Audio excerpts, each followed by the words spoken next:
Today we're going to be reviewing the G.I. Joe's Collector Club exclusive and incentive figure, Dr. Isotope, my first ever 12-inch G.I. Joe. You can see he comes in a mailer box. This was just the box I folded open, and then inside you can see that he's wrapped up with plastic. Let me pause and get him out of there. Here you can see Dr. Isotope. He should have come with a mustache. I shouldn't say should have. Well, maybe I should. The club initially showed him with a mustache, like a 70s Tom Selleck Magnum PI, or sometimes called like a porn stash, like a very thick mustache up top. And then they said they couldn't get it to work, but the head is flocked. And we can look at the joints here. So I do miss the mustache, but it's still pretty nice. The joints look pretty good. This is the first time I've ever messed with this body or anything like that. I was surprised to see that I could kind of see into this top joint here. But I mean, it looks like a bicep swivel, pretty standard, and it swivels here too. Wrist articulation goes all the way around the head. Tons of movement in the head. You can go up and down here as well as all around.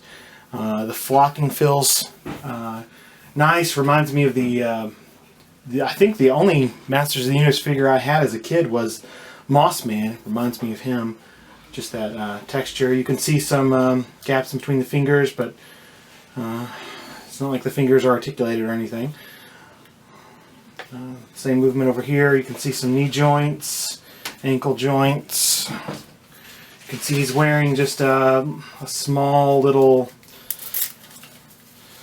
wetsuit type thing, and then there's a joint in here, the waist. Let me pause and get this little wetsuit off of him. This is his plain body without the little wetsuit. You can see it's removable.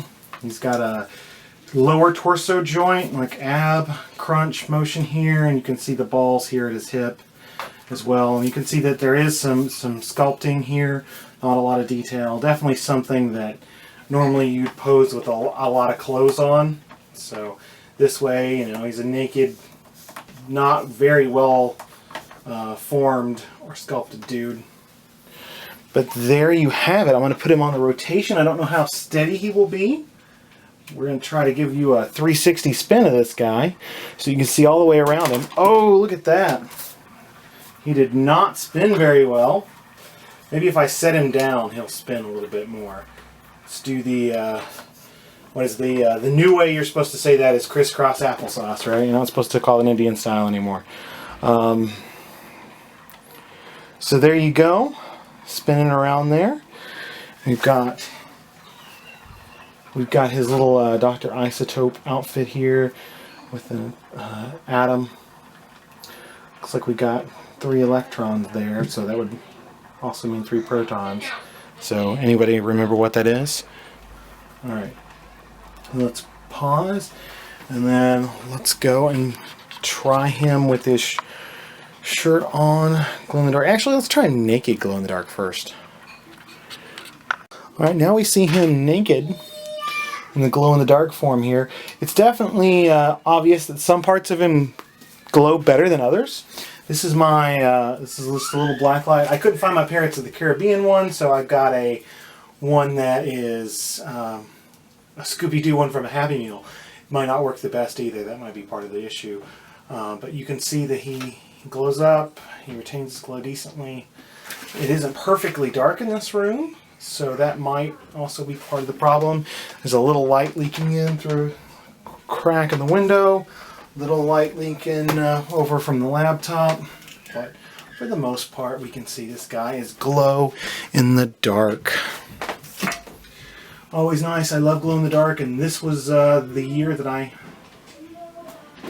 switched to this instead of Mindbender. The boss fight head sculpt looked great, but I really wanted to see some glow in the dark Joe. Yeah, he does not like that turning. He does not. You can see his back parts glow as well. Of course, this torso, now the legs you're going to want to glow, but this torso part really is going to be covered up here probably as you display him. Now there is an optional set, but for me, I'm like, well, why would you cover up glow-in-the-dark plastic? You want as much glow-in-the-dark plastic exposed as possible, right? At least I would. All right, let's pause and look at him one more time with this on. All right, believe it or not, here he is again. Let's do the black light so you can kind of see him here. But there he is. The head and the symbol glow up really, really well. I have a black light in my room. That's where I keep some of my collectibles on my side of the room up on a couple of shelves. So I have a section just for glow in the dark. So this guy will join that section as of tonight, which is why I recorded the video. Get rid of some boxes and get it out there. There he is.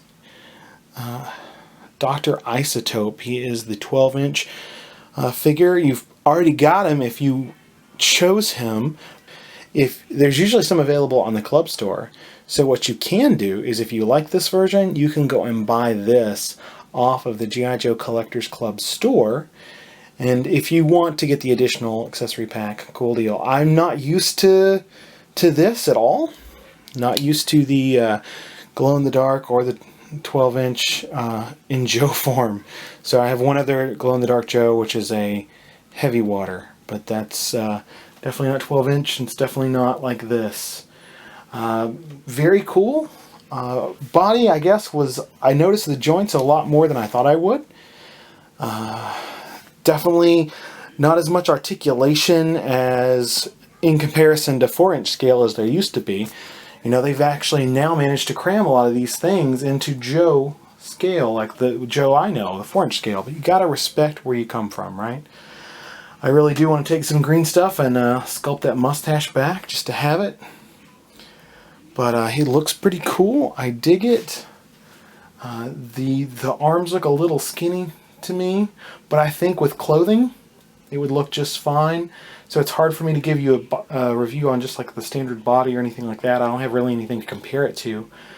But this is the club's Joe for the past year, and next year is the Atomic Man or Pythona if you choose 4-inch. I'll probably go with 4-inch next year, but Atomic Man looks really nice.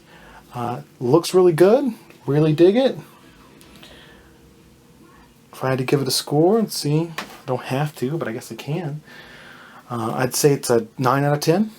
The only thing that I think kind of holds it back is just that using that standard Joe body, and that means it's, you know, you really see the joints and things like that, and it looks a little scrawny in the arms maybe, but that's okay. Not a big deal. I really enjoyed it. Glad to have it. I think the club did a good job with this one. So 9 out of 10. I hope this means we'll see some more glow-in-the-dark stuff from the club in the future. I love me some glow-in-the-dark stuff.